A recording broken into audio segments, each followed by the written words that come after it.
Samsung says the chairman of Samsung Electronics, Lee Kun-hee, is now in stable condition after suffering a heart attack. Will it? And how will this impact the future management of the group? We get one view. The top office says President Park Geun-hye plans to apologize to her country for the Sewol ferry disaster in a public address sometime soon. Rising tensions in Ukraine after pro-Moscow rebels declared a victory in a referendum on self-rule for eastern Ukraine.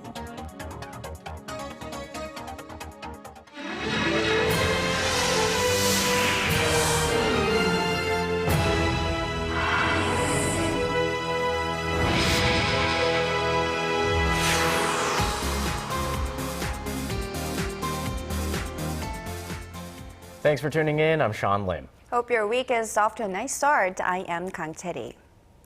A shocker at the country's largest conglomerate. Samsung says Samsung Electronics Chairman Lee Kun-hee is now in stable condition after suffering a heart attack reported over the weekend. But his health complications has the group on high alert. Kim Min-ji reports.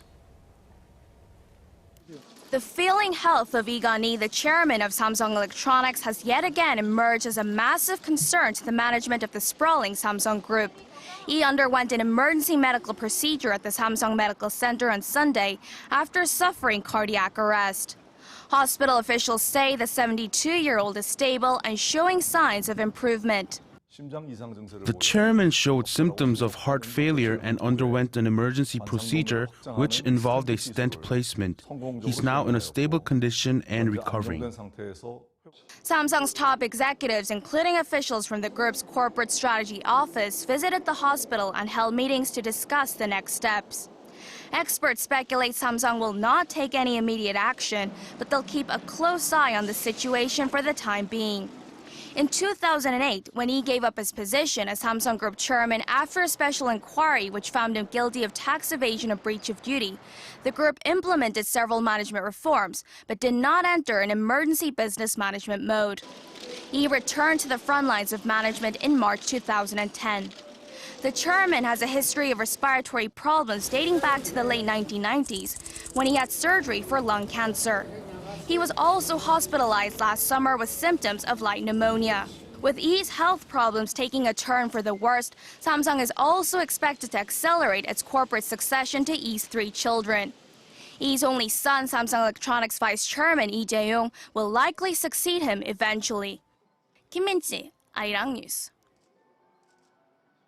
Well, many experts are saying Lee Kun-hee's failing health was probably the factor behind the group's recent shakeup of transferring executives from the corporate strategy office to Samsung Electronics. Exactly, and his failing health was not exactly a well-kept secret, I would say. So what does this mean for future management of the group? We're getting one view tonight from James Rooney, Chairman, Advanced Capital Partners, who's joining us from Toronto today. So James, what does this say about the process of handing over the reins to his 3 children? Clearly, the prospect of a succession within the Samsung Group has been under development for many, many years. What I'm encouraged by under the current circumstances, though, is that just very recently, during the last few months, a number of management changes were made that clearly had the fingerprints of Lee Kun-hee on them, and hopefully what that means is that he has completed a fresh process of looking into the future, deciding how he wants his management resources to be deployed, and he's been able to execute that before this unfortunate experience with the health challenges yet again. Well, speaking of management, Lee Kun-hee is the guy who turned the company into an international player in the tech industry. Without his leadership and innovative thinking that pushed forward Samsung's growth, do you think Samsung will lose its mojo? No, I think I like to refer to it as the DNA of an organization or a company. Clearly, Samsung wasn't a major player in any respect back in the 1960s when Korea started on its economic development, and in the 1990s it stepped up to the plate to challenge on the global market. That process for Korean companies to succeed in the global environment is not an easy one. They grow up in a somewhat artificial environment at home, and for Lee Kun-hee to take Samsung successfully into the global market arena for consumer goods for a wide range of products, I think is a major accomplishment. But in the process, for 20 years, Samsung has been developing those skills. It has been nurturing its own DNA to have those additional characteristics. So the challenges now are more about, 10 years from now, which businesses will it be in? How will it dominate those businesses, which are not necessarily the same businesses as we have today? That actually leads to my next question to you, James. We recently talked about the group's decision to make Samsung SDS, one of its IT affiliates, go public, and there is a lot of speculation that it was part of the group's succession plan, and it's been in the works for years now. So what kind of other moves can we see from the group in line with that goal? Well, there you ask me probably one of the biggest challenges that faces an investor into Samsung. Do you invest in Samsung Electronics, which is the big flagship? Do you participate in some of the second-tier Samsung companies? Because you never quite know, to be very honest, and I experienced this 15, 16 years ago when I was managing investments for Korean families in the stock market. You never quite know where the technology will be, 3 years later when it becomes successfully commercialized. So I guess the reality is if you want to play Samsung, you have to play it on many dimensions. But I still consider that Samsung Electronics is the flagship, will be the flagship, and I think that's where most investors sort of put their financial bets. How do you think the market is digesting this news of Lee Kun-hee's failing health? And what do you advise your investors? Well, let me first of all say that I left Korea about 16 hours ago and flew over to Toronto for some business meetings on behalf of a Korean company here. The day-to-day operation of Samsung in any of its forms is not being micromanaged by Lee Kun-hee today. There are second-generation players in leadership positions beneath him, and I think, certainly for the next 5 years, I wouldn't expect Samsung to miss a beat relative to the direction its chairman has set it on, much like Apple really hasn't missed a beat if you stand back and look at it objectively since Steve Jobs passed away. All right, James, well, always a pleasure to speak to you. Thank you so much for your time and safe travels. Thank you very much. Curry's comments came in response to your gateway to the day's biggest stories in Korea and around the world. Breaking news, the hottest interviews, and a whole lot more. Join Arirang Sean Lim and Kang Chae-ri from the heart of Seoul. News begins now. Primetime news, weeknights, live at 10 on Arirang TV. Turning now to the Sewol-ho ferry disaster. Nearly 1 month has passed since the doomed ferry sank, and investigators believe they're edging closer to uncovering the real owner of the sunken vessel. But it's not proving to be easy, with those closest to the man in question refusing to cooperate. Connie Kim reports. Investigators believe they are narrowing in on the real owner of the sunken Sewol-ho ferry, which they believe is the key to unlocking what may have caused the accident. Key figures associated with Cheongjin Marine Company, the practical owner of the ferry, have not been cooperating with the investigation. Prosecutors summoned in Yoo Dae-gyun, the first son of Cheongjin owner Yoo Byung-un, for questioning Monday morning, but he failed to appear. If he had shown up, they would have asked him about his involvement in Sewol Group, under which Cheongjin operates. The prosecution has issued an arrest warrant for Yoo to force him in. Yoo currently holds majority shares in 3 Sewol Group affiliates. He was paid nearly $10,000 a month for his duties, and the prosecution suspects he is deeply involved with the day-to-day operations. Investigators are also looking at him on charges of tax evasion. Prosecutors did have a chance to talk with another member of the Yoo family on Sunday. Yoo Byung-il, the older brother of Cheongjin owner Yoo Byung-un, was questioned overnight on his possible involvement in the construction of the Sewol-ho ferry and the business operations of Cheongjin Marine Company. Yoo Byung-un is likely to be summoned sometime this week. While investigators hone in on the ferry operator and owner, the search for those still missing in the accident continues off Jindo Island in southwestern Korea. Fast tidal currents have made it difficult for rescue personnel to find the 29 passengers still unaccounted for. Operations are focused on the third and fourth floor of the vessel, but with the threat of the fourth floor collapsing, authorities say divers are looking for a new way inside by breaking through the walls of the vessel. Connie Kim, Arirang News. President Park Geun-hye has decided to make an official apology to the country in a public address for the disaster sometime soon. Choi Yoo-sun has more. When President Park Geun-hye addresses the nation in the coming days, she's expected to apologize to the Korean people for the government's failure to prevent the Sewol-ho ferry tragedy. She has apologized a number of times since the accident nearly a month ago, but has been criticized for not making one directly to the public. In her speech, President Park will also lay out the details of a new master plan to bolster national safety and a new ministry she's previously pledged to establish to oversee emergency response and management. 재난 안전의 컨트롤 타워에 대해서는 전담 부처를 설치해서 사회 재난과 자연 재해 관리를 일원화해 효율적이고 강력한 통합 재난 대응 체계를 구축하는 것이 바람직하다는 결론에 이르렀습니다.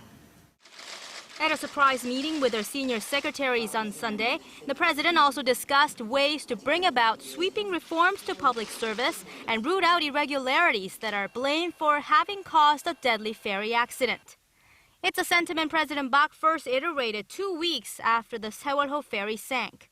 이번에는 반드시 과거로부터 이어져 온 잘못된 문제들을 바로잡고 새로운 대한민국의 틀을 다시 잡아서 국민들의 신뢰를 되찾고 안심하고 살 수 있는 대한민국을 만드는 길에 나설 것입니다. There's also speculation about reshuffles within the cabinet and the presidential office, especially as a number of officials have been slammed publicly for inconsiderate behavior since the Sewol-ho accident. The president's address will likely come either Tuesday, when a cabinet meeting is scheduled, or towards the end of the week, when the prosecution and police are expected to announce an interim report on their joint ferry disaster probe. Choi Yoo-sun, Arirang News. Korea's ruling party has nominated its Seoul mayoral candidate for the June 4th election. The name is Chung Mong-jun, a tycoon turned politician. Kim Myung-gil has more on his profile. When voters in Seoul take to the polls next month to cast their ballots for mayor, the name under the Saenuri Party banner will read Chung Mong-jun. The 7-term lawmaker and former presidential candidate beat out former Prime Minister Kim Hwang-sik and Supreme Council member Lee Hae-hoon in a primary on Monday at Seoul's Olympic Gymnastics Hall. After earning the nomination, Chung pledged to go out and win come June 4th. I will fight to win back Seoul's mayoral seat in the upcoming June 4th local elections. I will provide more quality jobs and improve welfare systems for Seoul's citizens. I will work for President Park Geun-hye, our Saenuri Party, and for the people who love our country.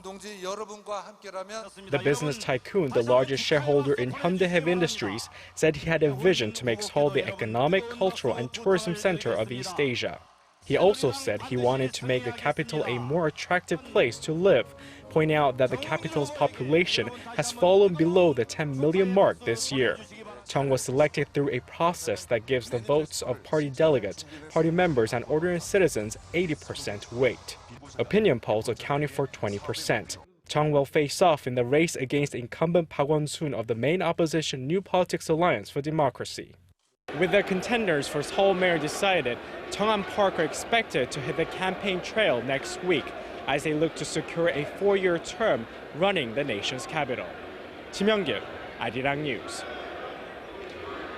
Korea's GDP per capita continues to rise, edging up one notch in the rankings to 33rd in the world as of last year. The IMF says Korea's GDP per person stood at around $24,300 last year, up $1,700 on year. Luxembourg topped the list at over $110,000, followed by Norway, Qatar, and Switzerland. Korea's nominal GDP remained in the top 15 in the world for the 5th consecutive year at $1.2 trillion.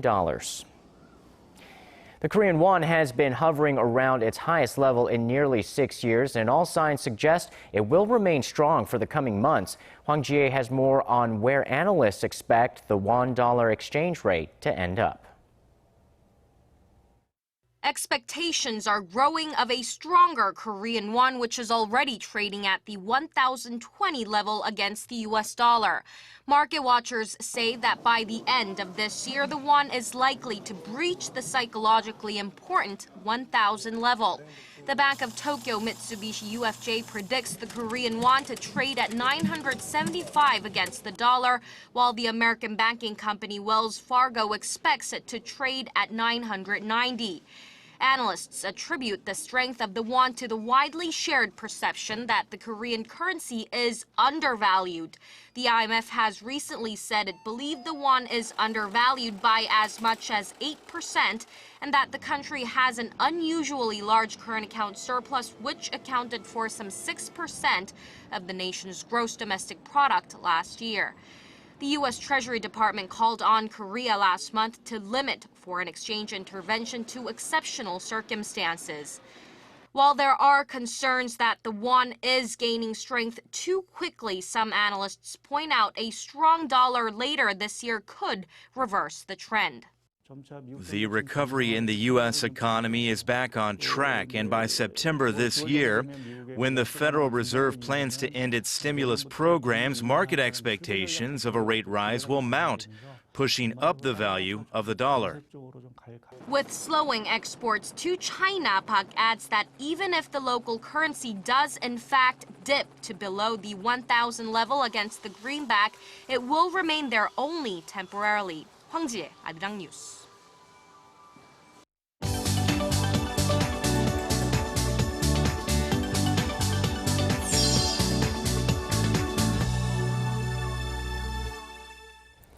Pro-Russian separatists in eastern Ukraine have declared victory after pushing forward with referendum votes on Sunday. With more on that and other international stories, we now turn to Paul Yee standing by at the News Center. So, Paul, these unofficial elections were held and organized by the pro-Russian militias amid a backdrop of civil unrest. So it's not surprising that the final results weighed in their favor. The preliminary vote count was announced just 2 hours after the polls closed in eastern cities to decide self-determination for those regions. Pro-Moscow separatists say residents overwhelmingly supported their cause, but witnesses say scenes at the polling stations were chaotic, with few checks in place to ensure their integrity. Meanwhile, Ukraine's acting president Alexander Turchinov has condemned the elections as a farce. Our Kwon So-ah reports. It was the outcome everyone expected, but it's one that will face resistance from many inside and outside of Ukraine. The referendum vote on self-rule in two of the tensest regions in eastern Ukraine closed Sunday night local time.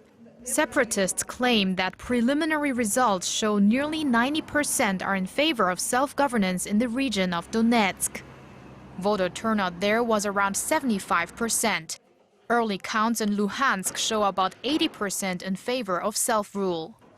When I saw that the interim government had taken such illegal actions toward us, I decided to vote for myself. People in Kiev, however, are furious and are calling for national unity. This is not a referendum, but a lie. It's absolute Russia's provocation. Russia just wants to copy the script of Crimea's independence and separate Donetsk and Luhansk from Ukraine.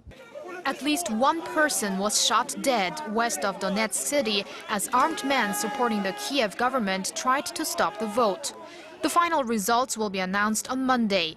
The legitimacy of the vote has been called into question, not only because it was held among a minority of the Ukrainian population, but also because people were seen voting more than once, while some areas didn't even have voting booths in place.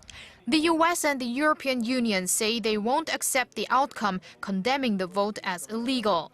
The interim government in Kiev has called the ballot self-destructive and says the focus should be on the nationwide election set for May 25th. Western leaders agreed that if that vote does not take place, there will be consequences, including stronger sanctions against Russia. Kwon So-ah, Arirang News. At least one person has died and 10 others injured in Thailand as the country faces another wave of attacks by insurgents. Police say there were more than 30 cases of shootings, bombings, and arson on Sunday in the southern part of the country, which closely borders Malaysia. Authorities suspect Muslim separatists were behind the attacks, which targeted shopping malls and electrical towers. Thailand is predominantly Buddhist, but southern provinces such as Pattani and Yala are home to a Muslim majority, where rebel groups have launched a decades-old resistance against the government. The opening of peace talks with some of the rebels last year had raised hopes, but those negotiations were delayed as the caretaker government shifted its focus to protest in Bangkok.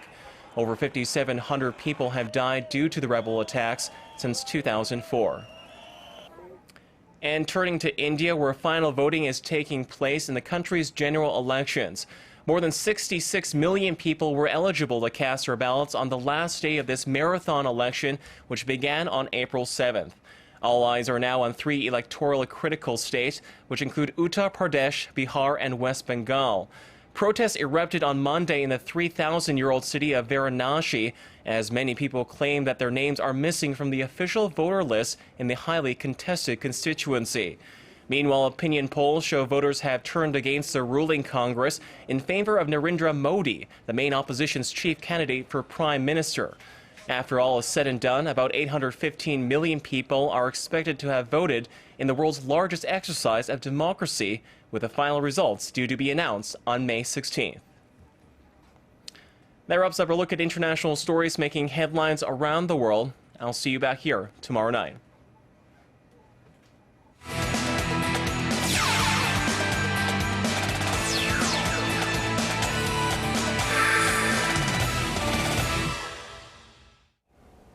Hello and welcome to Primetime Sports. I'm Stephen Che. Now, with just a month left until the World Cup in Brazil, South Korea opened its pre-tournament training camp at the National Football Center in Paju, just north of Seoul. A total of 9 players showed up on Monday, including 6 from the K-League Classic and 3 playing in Europe. That included striker Park Geun-hye, whose selection was criticized due to his lack of playing time. To that, manager Hong Myung-bo reasoned that it was hard to please everyone with his picks and that they would work to post good results. South Korea will play 2 friendlies against Tunisia and Ghana ahead of the tournament, opening on June 12th. And staying on the pitch and going to the Premier League, Manchester City has done it. They won the league title on the last day of the season. The Light Blues hoisted the trophy at home in Etihad Stadium after defeating West Ham 2-0 on goals by Nasri and Kompany. Their second league title in 3 years, they also scored a total of 102 goals on the season, good for second place on the all-time list. And heading to the greens, Martin Kaymer of Germany won the second PGA Tour trophy of his career, beating out the field at the Players' Championship. Kaymer, who opened with a record 9 under par at TPC Sawgrass, held on to the top spot throughout the event, eventually finishing at 13 under for the win. The win breaks his nearly 4-year drought on the tour after winning the PGA Championship in 2010. And moving on, the NBA playoffs continued right along with Game 4 of the conference semifinals. The Clippers came from behind to beat the Thunder 101-99 on the back of Blake Griffin's 25 points, and they evened up the series at 2 games apiece. In the other game, the Pacers defeated the Wizards 95-92 on the road in Washington, D.C. to get up 3-1 in the series. Meanwhile, the Spurs are threatening to sweep the Blazers, while the Heat are up 2-1 against the Nets going into Game 4. And finishing off, the Madrid Open of tennis wrapped up with Rafael Nadal and Maria Sharapova crowned its singles champions. First, for the men, Nadal successfully defended his title after Kai Nishikori withdrew in the final set due to injury. He won 2-6, 6-4, and 3-love. Meanwhile, for the ladies, it was redemption for Sharapova, who came in second last year, as she came back to defeat Simona Halep 1-6, 6-2, and 6-3 for the winner's trophy. And that's all I have for now. This has been Stephen Che. I'll see you back here later for more from the world of sports.